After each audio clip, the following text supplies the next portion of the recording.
Yeah, so welcome to Riverfront Readings. It's wonderful to see all your faces in the little squares again.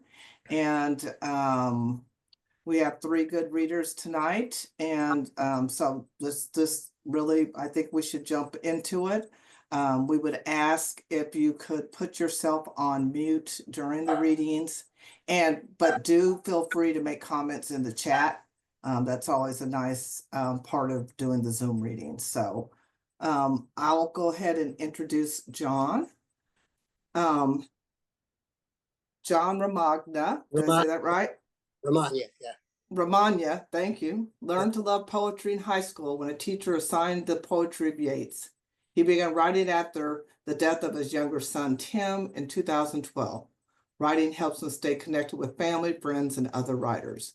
He lives in Clinton, New Jersey, with his wife, Karen, a landscape and seascape painter. His most recently published poems, Stories of an Empire, appears in River Heron Review, issue 7.1.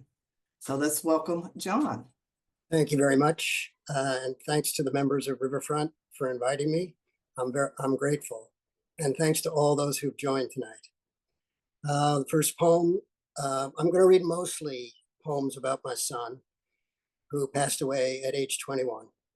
First is October. Students cut through my yard, talking, tapping phones, carrying backpacks that look as heavy as the earth, as you did. My jacket on the chair looks like yours. You'd leave a half-filled glass in the front room, a paperback with a pencil and a note to yourself. There is never enough October, hillsides giving us their red and gold reassurances as long as they can. I'll drive the Berkshires, where fall is a father who tells me he won't be a burden. Farther north in wooded mountains, I'll walk through dark barns, browse antiques, stop for cider and homemade pie. That is how our lives and our awareness of death travel side by side every day, dwell in the same house, though they are not friends. October is with me like blood on a soldier's uniform. Branches I rope and stack at the curb, falling leaves, warm days followed by a cold red moon.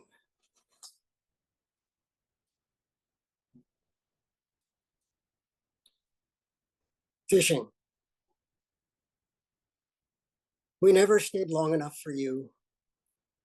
That day you caught your finger on a hook, I was impatient, putting things away. You could stand in the sun for hours without saying much. Were you taking in the images on the surface of the pond? Clouds moving, red barn getting darker, afternoon passing. For you, a day fishing was not time spent casting, reeling in, casting again, asking for help when your line was knotted. You knew there is a great fish down there. I was sure you'd have passion, live a long life, boy to man. I was sure that would happen. William Butler Yeats, one of the greatest poets ever, wrote a poem called The Second Coming. It's probably his most famous poem, which he wrote right after World War I. This poem is entitled Variation on a Poem by Yeats. Who believes the falconer controls the falcon? The way some force, maybe a god, keeps this earth gliding in a long ellipse, a solar system, keeps a universe at its surface, expanding into what I can only call nothing. Yeats didn't think so. After such a war, 20 million dead, many more with broken faces, hands, legs, in a pile like empty bullet shells next to hospital beds. Did I, for a moment, the morning I put my head down on your chest, hoping it would lift me, hoping to hear you breathe. You had a body, you must be there. This should be like nudging your shoulder, waking you for school. I see you raise a hand, hear you whisper, okay. Turn over as I leave the room to let you sleep 10 minutes longer. You'll get there on time. Stories of an Empire for Karen. After snow has fallen all night, morning feels like starting over. Daylight enters without knocking. There is no door I can close. Is this world like the house you and I live in? Built many years ago, and I sleep believing someone took time measuring, cutting, driving nails straight, making sure frame and floors are level. You ask, should I leave the string of lights on the mantle? Yes. And leave the antique snowshoes you bring down from the attic every year to lean against the fireplace as though we can live some of our days again. We've had passion, moments of elation, and the death of our child. Is it right that I want our grief to be like the moon when it broke away from this earth, taking all that rage and chaos to a safer distance? Don't answer. We can still be a story that ends after many pages in the anthology of not well-known American authors. Each page a moment our minds go back to when we want. We have his studio, tools, machines I can't name, wood for unfinished guitars. We keep them like bones we will put back together. See him sanding, shaping. Why did he give up? And what does the look of a boy's face or body mean? Hair color, weight, height, complexion, whether he kicks a ball with goal-scoring potential, jumps high, runs fast, knows calculus, remembers lines from Shakespeare. They buried Genghis Khan on the steppe, killed the workers who dug his grave, killed the soldiers who killed the workers who dug his grave, changed the course of a river, follow the Silk Road, listen to stories of an empire. Today, put me in your painting of a country road that curves along a 3-rail fence, passes a driveway and mailbox until it reaches a stand of cedars. Light shines diagonally from a moon that is not in the picture. Snow on the ground has a gray-blue shade, like ashes not on fire. Make me part of that peaceful scene, a man walking beside his shadow. A place to fish. I placed my hands on your chest, looked at the straight green line on the monitor. Your breathing was done. There is no silence like that. You were there, but you were not. Nurses came back. They had quiet work. So do I, keeping your workroom, your tools, machines set up as though you just used them. Unfinished guitars. You could be carving your initials on a fretboard, swearing, starting over.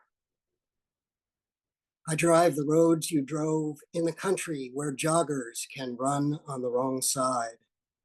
Places that are not silent of themselves, but you're not here singing Sinatra, not stopping when a fox runs in front of you, not pulling over in the shade of the same trees I see now, to lean on a fence, take photos of goldenrod and long grass, swaying in circles as though there is more than one wind.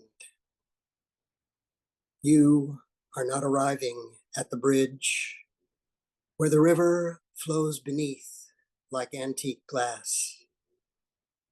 You told me spiders there string webs like spiral galaxies. So many, they must be their own universe.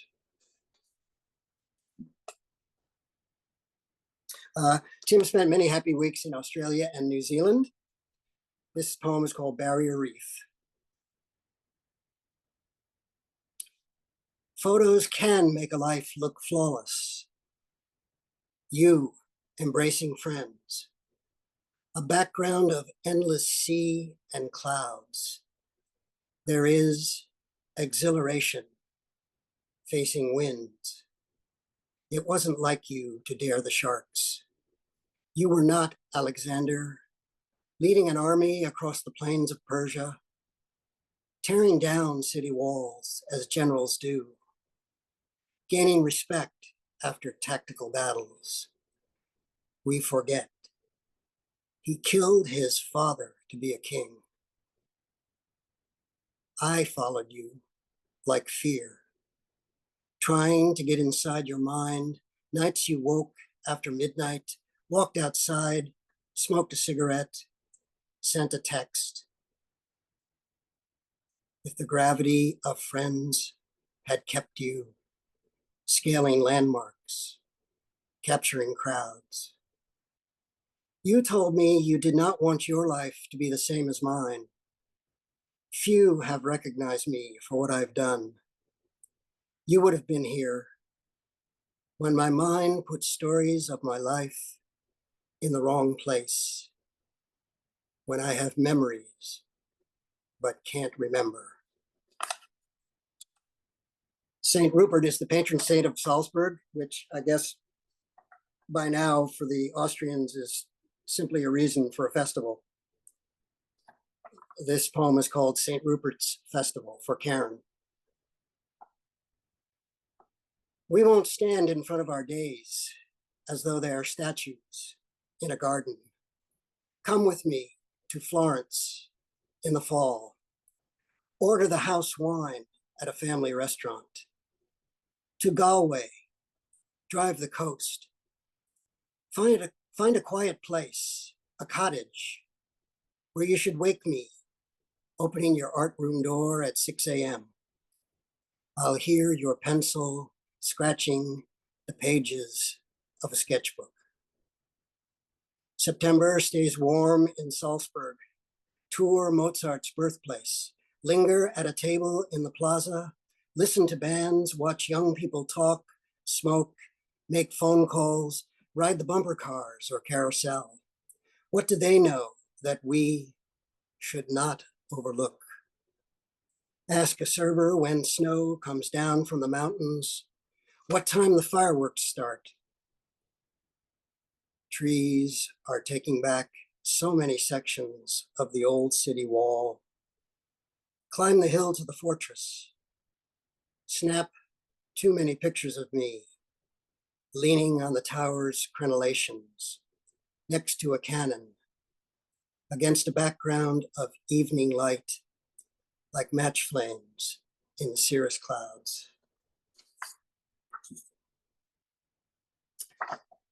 And finally, painting the house.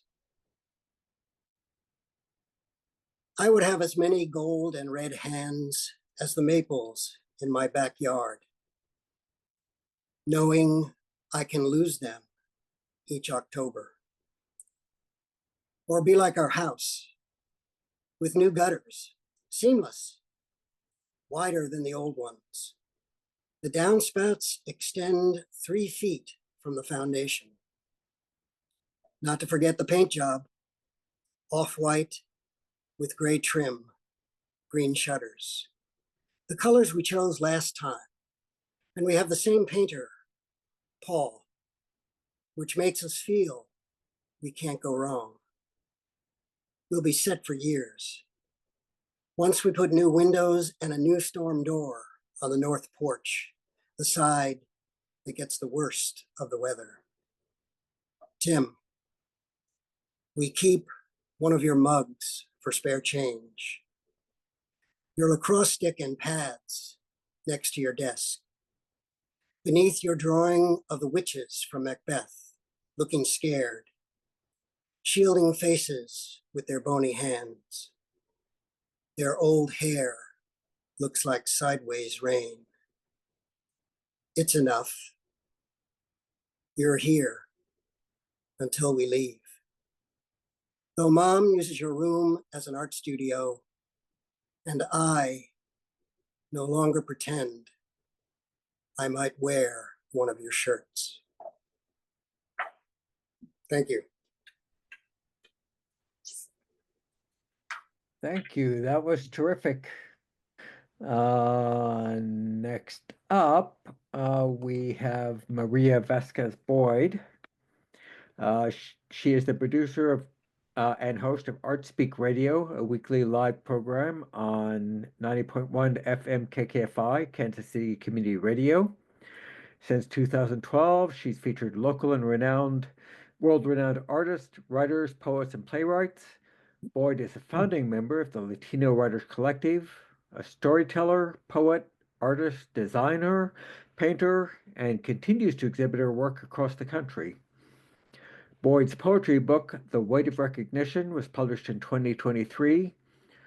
Her poetry can be found in numerous anthologies, including Primera Página, Cuentos del Centro, Duende, Everyday Things, Tocha Cheese, and No One Sees the Irony.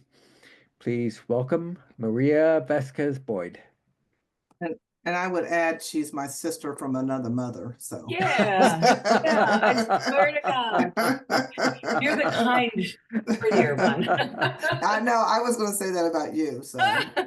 Bless your heart. Thank you so much for honoring, me for allowing me to be a part of this. This is really wonderful. I do love this group, and yeah, very happy to be here. So I have a mix of things. I was kind of shuffling through, and I hope you weren't offended when I kind of left, because I left something upstairs on a timer. But this piece I'm going to start off with is it's titled Pete Seeger. I'd like to begin my writing in with an excerpt from Pete Seeger's book, The Incomplete Folk Singer, 1972. When Lee Hayes and I wrote If I Had a Hammer in 1949, we really doubted that many besides he and I would sing it. But it has gone around the world and is now known in many versions. The most recent changes in it were wrought by a young rock and roller who recorded it in 1962. Well, now I grew up listening to Pete Seeger's song through the voice of Trini Lopez, who performed a blend of American and Mexican songs, folk songs. And in the kitchen with my mother, the pink plastic radio atop the counter blares Trini singing, If I Had a Hammer. Well, Dad in his t-shirt and boxers sings along. If I had a hammer, I'd hit you in the morning. I'd hit you in the evening, all over your head. Well, never mind. My job today is to bake sugar cookies for my beautiful uncle, who looks like a Cholo movie star. My beautiful uncle with the eyes the color of smoky quartz. My beautiful uncle fighting in Vietnam. I bake the cookies with government-issued powdered eggs, commodities exchanged between my mother, her sisters, and grandmother. I measure the flour, vanilla, salt, and baking powder into chipped mixing bowls. I add 1 Our Father who art in heaven and 2 Hail Marys in a half cup of rosary beads. Our prayer songs and corridos are for the living and our ancestors. Our corridos are story songs about history, oppression, revolution, and love. Our corridos are carved from letters written home. My uncle did not correspond with us during the war. Once I sent a carefully wrapped package to him for his birthday with sugar cookies. It was returned unopened with thick black words scrawled on top. None of us belong here. I'd ring out the danger. I'd ring out warning. I know a man who numbed himself with whiskey while his friend shot off a non-essential finger with a small pistol. I have a terrible habit of imagining things. The weight of blessings erase the cruelty of the world. A decade of sugar cookies, a decade of rosary beads and numbered stars. When my beautiful uncle returns home, his smoky quartz eyes that once held the light of the world are ruined by Agent Orange. They have been replaced by pinholes beneath dark glass. He feels heat when it rains. He shivers from the shadow of ghosts. The hammer of justice, the bell of freedom, the song of love. Pobrecito. The color of wounds and sensory memories last a fraction of a second and a lifetime. A quote from Pete Seeger. Do I resent the changes he made? I have changed so many other people's songs that I hardly have any right to demand that they not change of mine. But I also discovered an interesting thing. You can sing the tune as they wrote it simultaneously with the rock and roll version. They harmonize each other. Now, isn't that a good moral for the world?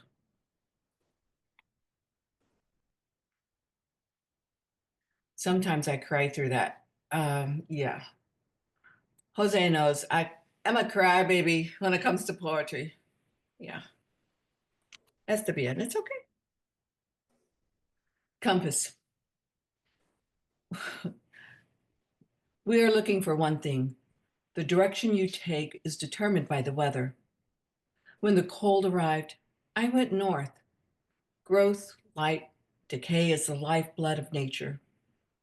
I touched the old shadow of a mountain, the energy made visible in snow and ice, hand to earth. The sound of stacked ice cracks, a trail of broken lines, start and stop. We fixate on patterns that retain an image, an after image in a single moment. Only a tiny region in the center of the eye can see sharply. A mind can be tricked into believing what it sees. Gentle hearts bend to carry parched souls back to the ground where desperate journeys begin. Okay, this is turquoise. In the secret place of our ancestors, I was told, listen to my words with care. You are blood. You are my color. You are my image. You are alive. You are born. Come close to me. Here on this earth, there is heartache. There is worry. There is fatigue. Listen to me. Hear me. You are noble. You are precious. You are turquoise. You have been shaped by the gods. You are noble. You are turquoise. You are precious. You have been shaped by the gods. You are not ordinary. May the gods give you a long life, a happy life, my little woman, my little daughter. In our tradition, there are 3 deaths. The first is when our bodies cease to function on their own accord. The second is when the body is lowered into the ground and returned to Mother Earth.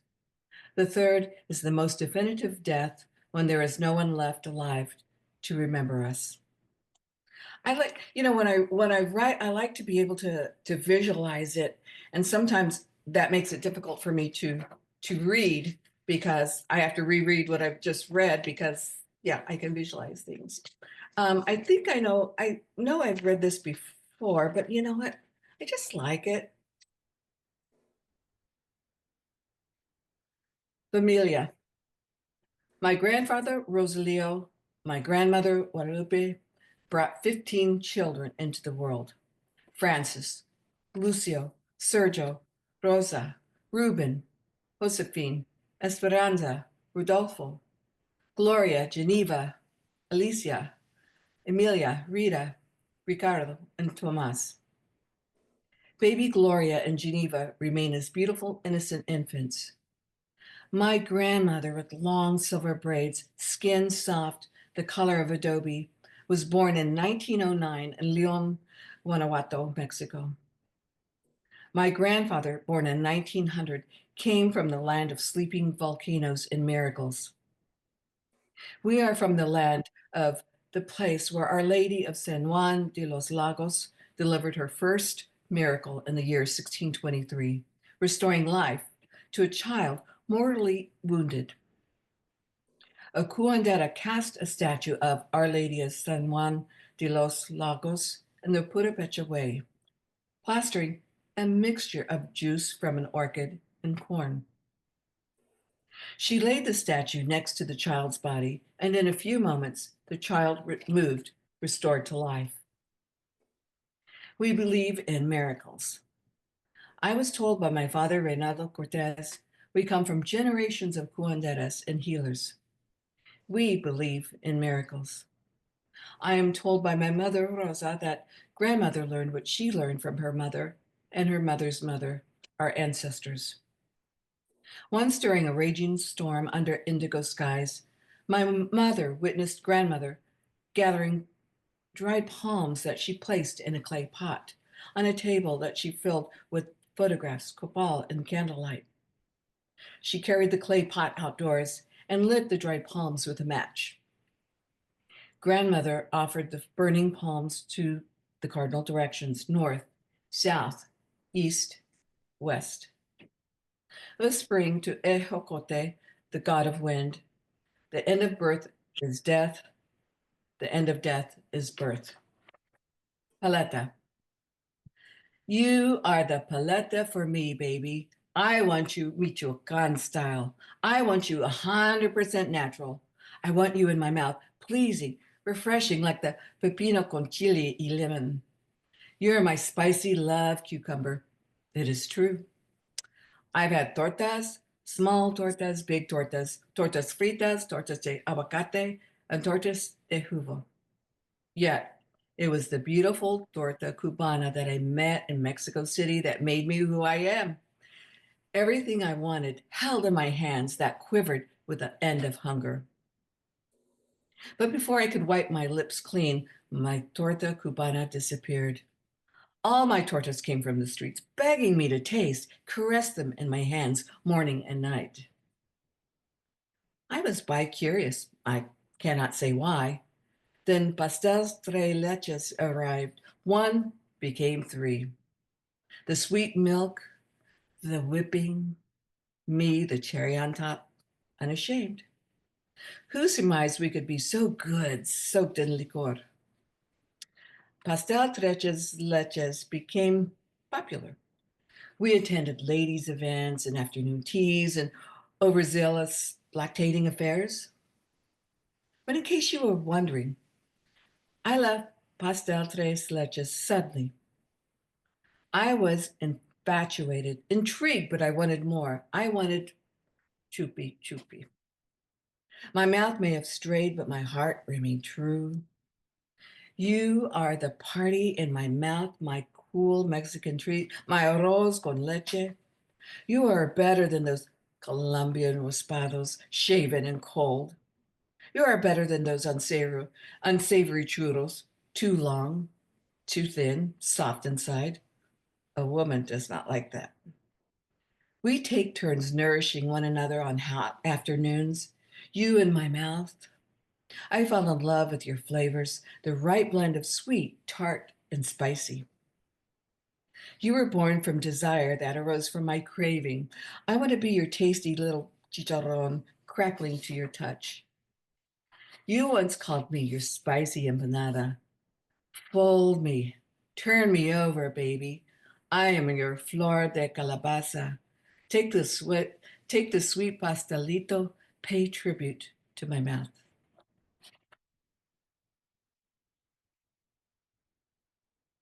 Yeah, sorry, Joe. I had a little reference to the Colombians. So there you go. You'll live. Thank you, guys.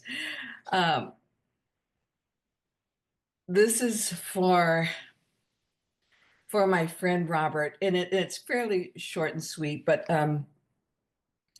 he was murdered in January of last year in Minnesota. Very horrific death at that.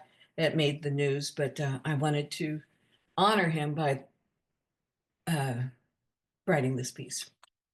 He was one of the most beautiful ballet dancers, and they have bodies like greyhounds. I mean, my God, they're so athletic. So this is for Robert.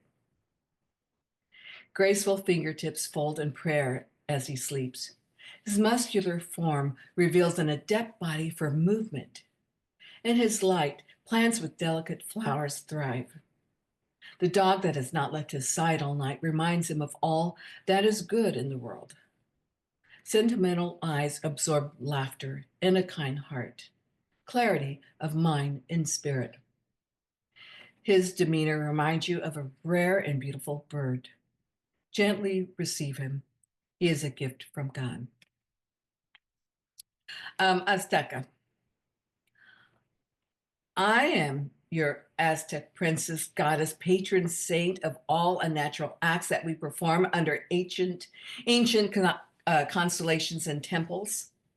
Distant howling jaguars, warriors in the Great Wall Court, played with severed heads in the jungles of Cuba and Uxmal, while children call out chicle on the streets. You swear that is their name, and roasted turning chickens para llevar with thick stacks of tortillas wrapped in paper because you need that many to feed your hungry abuelos and tios and primos. See, we are very good at sex, and we'll prove it to you, baby, under the stars and cars, because we have moves so good that curvy jeans are made for us chingonas. We please you coming or going. You can't get enough. We are too much. When the feathered serpent descends the pyramid for the spring equinox, perfumed flora and fauna lure virgins to sacred cenotes with the promise of love, then sweep men into azul water where gold, copal, and layers of human bone lie scattered for centuries. A voice haunts the past as you unhinge your jaw like a python for that man you consume like a pig, yet unsatisfied till another arrives at your door. Okay, I'll do this. Terremoto. The beauty of Venice is on the backs of muscular men who pray to the Trinity 3 days in a row. Seek the one who restores a sense of self through other men's eyes. But on the third day, mid-century ghosts wail and haunt them like old lovers who ruin you. Okay, so this will be my last one. This is Why We Love. He is lost, but not truly lost.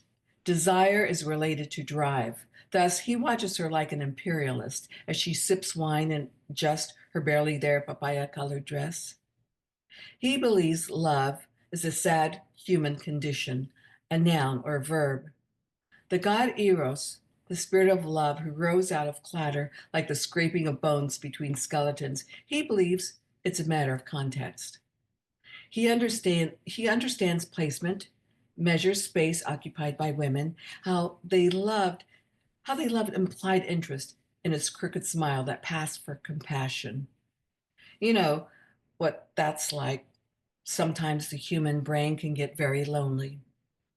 A signal must be detected in the face of visual noise. Her faint interest, merely a distraction, confirms his fear of men in a daze, eyes that receive light reflected in the world. Color, depth, texture, movement, a pulse of light travels in waves, illuminating her skin, affecting his sensitivity to light and possibilities. It takes time to see well in the dark. Light rays curve air so dense that you see light in a place where it should not exist. He delights in the sliver of a smile in his direction, considers her fragrant hair loose around her shoulders, berry-stained lips. Thank you much. Thank you. Before we go to our last but not least reader, our next Riverfront reading is March 14th, and it's at the Writer's Place. It's at 7 o'clock, and it will feature Bill Patterson, Angela Carroll Brown, Nettie Zane, and Jacob Jardell. So come if you can. And for those of you who are new to Riverfront, Riverfront Readings is a series of poetry and fiction readings, which was started in Kansas City, Missouri in 1986 by Phil Miller and Don Blevins. And our current configuration was, and the committee that runs Riverfront now took over that or continued that process in 2005. So we've been at it for a little bit now. And Beck Gully is the co-coordinator of Riverfront Reading Series, so I wanted to make sure I said something to announce that as well. So our next reader is Wayne Courtois. He's the author of the memoir, A Report from Winter, the literary novel Tales My Body Told Me, and the gay erotic novels My Name is Rand, and In the Time of Solution 9. His fiction, nonfiction, and poetry have appeared in anthology and journals, including the Greensboro Review, I-70 Review, Chelsea Station, Hibernation, and Other Poems by Gay Bards, and S. Arcus. I'm sure I said that. I totally butchered that. And Jonathan from Sibling Rivaling Press. His first poetry collection, The Old Ambassador and Other Poems, was published by Spartan Press in March. Wayne is a wonderful supporter of the literary scene in Kansas City, so we're so happy to have him read tonight. Well, thank you, Phyllis. I really appreciate this opportunity. And I'm sorry I was a bit late in joining. For the first time ever, my computer refused to launch Zoom. I have never had that happen before. But my husband, Ralph, was downstairs dialing up this broadcast on his tablet. So I was able to run down here and join him. So it's not the first time that Ralph has saved the day. Come over here, Ralph. Husbands are good for something, right? Yeah, this is Ralph. Goodbye, Ralph. All right. These are poems that are really about the relationship between Ralph and myself, which has now lasted over 36 years. I feel funny every time I say that because it doesn't seem like that much time has passed at all. This first poem is called Making Time. It takes a year to make a year. Nothing brilliant here. But see how many nights it can take to make one night. How many mornings to make one morning. I wait for light to creep under the door, seep into the carpet, always taking its time. We're forever between last and next, and all I have in this wicked space is you. If I lost you, you'd take everything. Time itself would die. Yes, it takes a lifetime to make a lifetime, forever to make forever. We have eternity, you and I, if only we can make it happen now. This poem is called What Endures? Not much. Your voice, your touch, your many ways of smiling, the way you tilt your head or snap the sheets when you change the bed, your love of simple things, your taste in wedding rings. As for your taste in men, what happened? Was there only this shaggy face at the husband store? You could have done better, but don't worry, dear. The one you love is here. I like to think I took you places you might not have gone, showed you things you might not have seen, the good and bad, clean and unclean. If we've had rough patches where our souls collided, never were we undecided. What endures? A home, memories, companionship, and for me, knowing I'm yours. Is it safe to say? Is it safe to say the world will never see our love again? As safe as it is to say anything in these mutinous times? We lowered the flags to half-staff. The dead nodded wisely. Most had died, not because they were wicked, but because they were hated. Is it safe to say love is stronger than lies? When we are gone, will they lower the flags to half-staff? Will they say we died because we were hated? We will look down. We will nod wisely. Hate can kill, but love lifts us higher. Okay, it's a longer poem. This poem is called I Thought We Agreed. During the night, the cat found the toy with the bell. I thought we had killed it. During the day, the toy with the bell hides well. A bird it is, a soft canary with faux feathers, bell tucked under its chin, and it only comes out at night. I thought we agreed. No toys that ring or squeak or run on batteries. Yet, in the middle of the night, the bell. As is often the case, you have to remind me. The toy with the bell was a present, a Christmas present from a friend we exchanged gifts with, including gifts for our cats. I thought we agreed.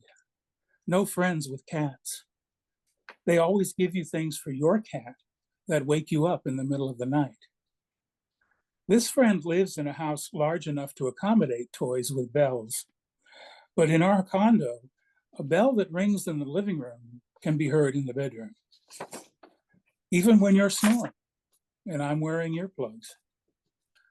Husband, I thought we agreed you weren't going to remind me every time I forgot something. We were going to try to leave our lapses in memory undisturbed. I thought we were going to pretend our memories weren't on the way out, halfway to the scrap heap, along with bells and squeaks and battery-operated mice. Somewhere not far from here, perhaps in the next block, we are hated. Someone is sleepless with rage because we exist and have a marriage and a house and a spoiled cat. If they could see us pressed together in our king-size bed, they would hate us even more. But we're not going to talk about that. Certainly not in the middle of the night when I'm holding you tightly and breathing, I love you, in your warm ear.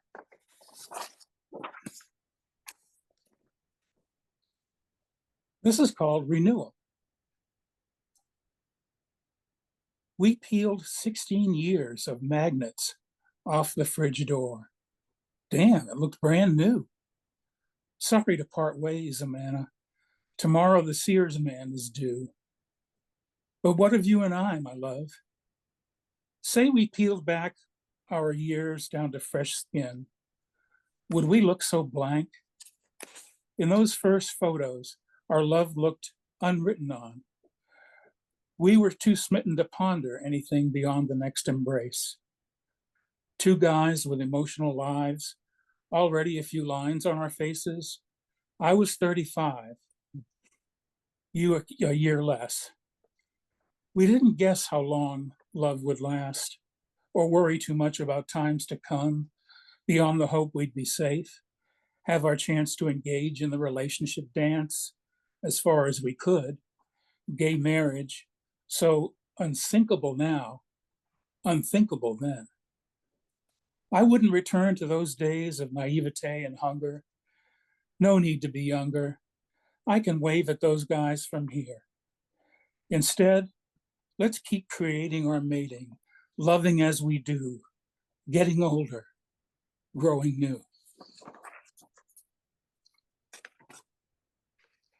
Oh, this is fun. This is called Breakfast Scene. Ralph bends over the freezer drawer, hunting a breakfast burrito, his hair askew, sweatpant cuffs brushing the floor. Coffee should be brewing, but he forgot to load the plastic cup in the pot. And there's juice to pour, a paper at the front door.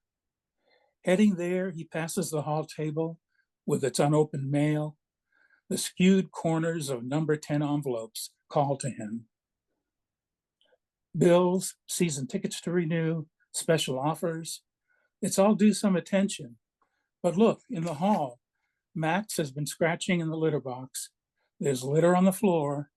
It calls for an emergency sweep. While Jesus weeps at the burrito defrosting on the counter, the coffee unmade, the juice unpoured, the paper in its plastic bag at the door. Does that mail, by any chance, have a note from the accountant? Something about taxes after 2 anxious days of faxes? Into this scene comes the husband, me, trying to suss out the breakfast status. Ralph has been distracted again, the noise in his head whirring, obscuring the order of the world, lives lived logically by lists of things to be done and when and why. I can't sort out his confusion, but I can point, wiggle my fingers, dance my eyebrows. It takes so little to draw him close to me. I'm surprised no one found that out before I did. Both of our noisy heads settle down as I stroke his brow, kiss his hairline, place my arm around his shoulders, and his eyes float upward, hazel and serene. Now the cat, having settled in Ralph's breakfast chair, gets unseated, shooed from the table. I make coffee, loading the tiny plastic cup into the maker, not having to see or handle the actual product. This is progress. And we begin the togetherness of the day. How often I'm surprised to find I turned out this way. Of all the men I've known, I was least likely to end up married. Yet we're both the marrying kind. We need this relationship, like flour and yeast need bread, something to add up to. Despite the occasional darkness in our souls, the fear in our hearts, or, yes, the noise in our heads. Here's another fun one. This is called Live Jazz at the House of Pain. One morning years ago, your chronic back pain reached the point when I first heard you say, ow, as you came downstairs. I was in the kitchen fixing breakfast. You were going, ow, ow, ow, on every step. For a second, I flattened myself against the refrigerator.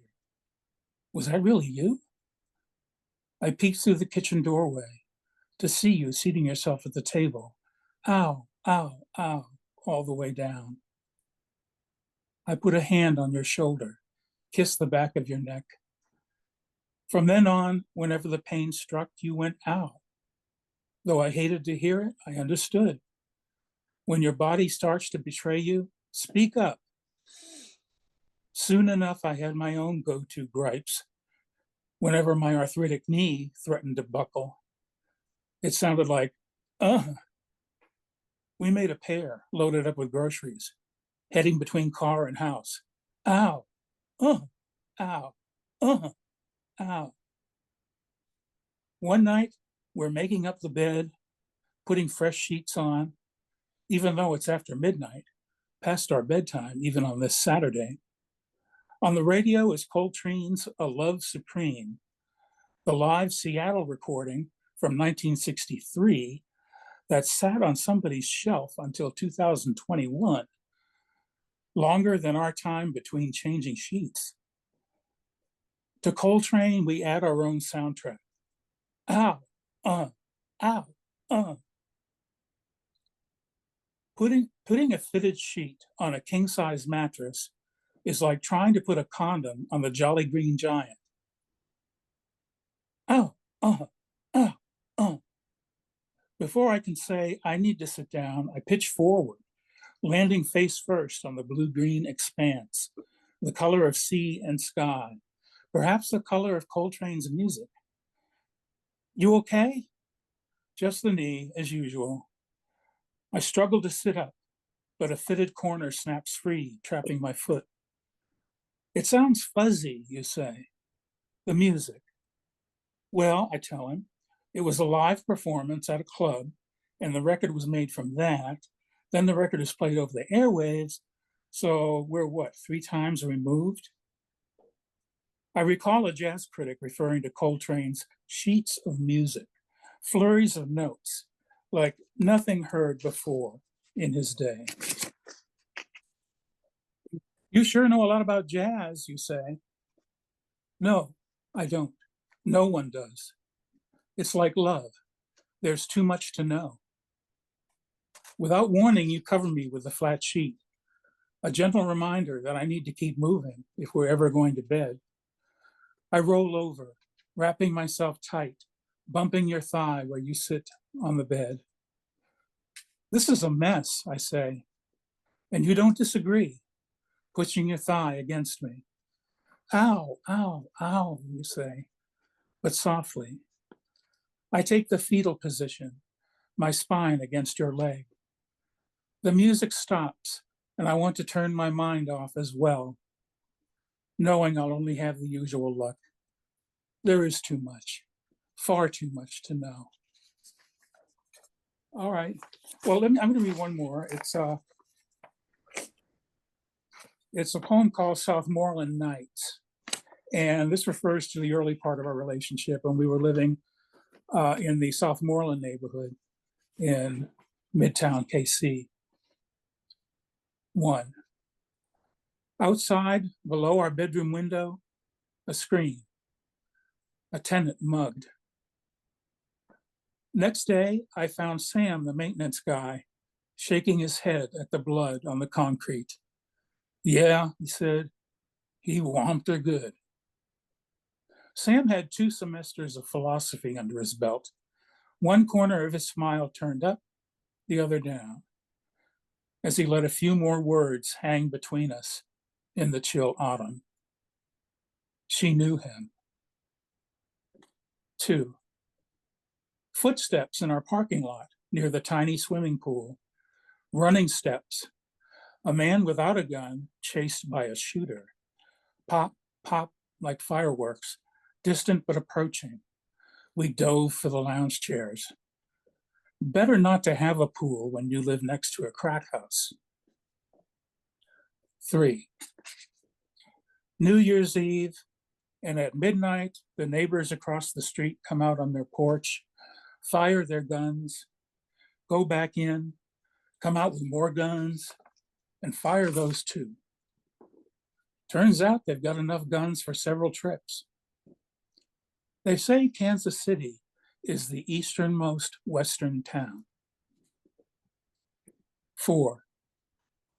They weren't long, those Southmoreland lights, and there would never be enough of them.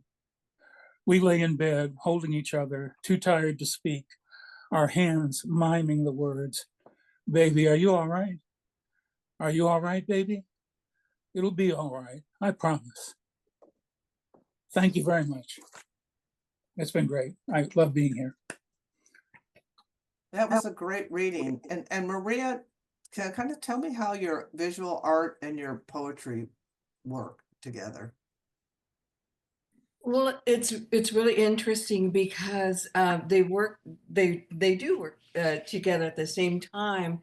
You know, when I eat something, you know, I try to think about the words to describe it in my head. If I see something or smell something, it's like, you know, it's almost like I'm trying to explain someone who doesn't have the sense of sight or smell or something, Mhm. and explain to them what I'm looking at. It's just, I don't know, just it's important, I think, for me, especially as a painter and visual artist.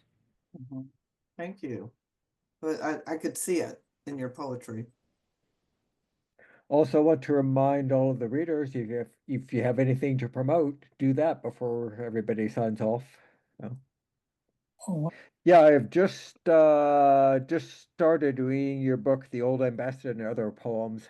So, really enjoying it so far. oh, thank you so much. I was just reaching behind me gracefully to find a copy of it. What the book looks like, and it's available wherever you like to purchase your your online books. Mhm. But Spartan Press here in KC put this out, and as you all probably know, they do a wonderful job. Jason Reberg is wonderful to work with, and Mhm. I really appreciated this opportunity to put this book out. Well, John, thanks for joining us from New Jersey. So You're welcome. Thank you. it was a great reading. Your poems were very touching. Yeah, and the images were wonderful. I would like to know your son. And I feel like I do kind of know him. Mhm. You know, just you did such a great job. Thank you very much. And John, even with you being on the East Coast or New Jersey, you could be on my show. We could do a Zoom or a phone in or something. And, I'd love for you to share your work because it is very beautiful, very touching. I Thank you. enjoyed it. Thank you so much. I would be happy to do that. And her show is great.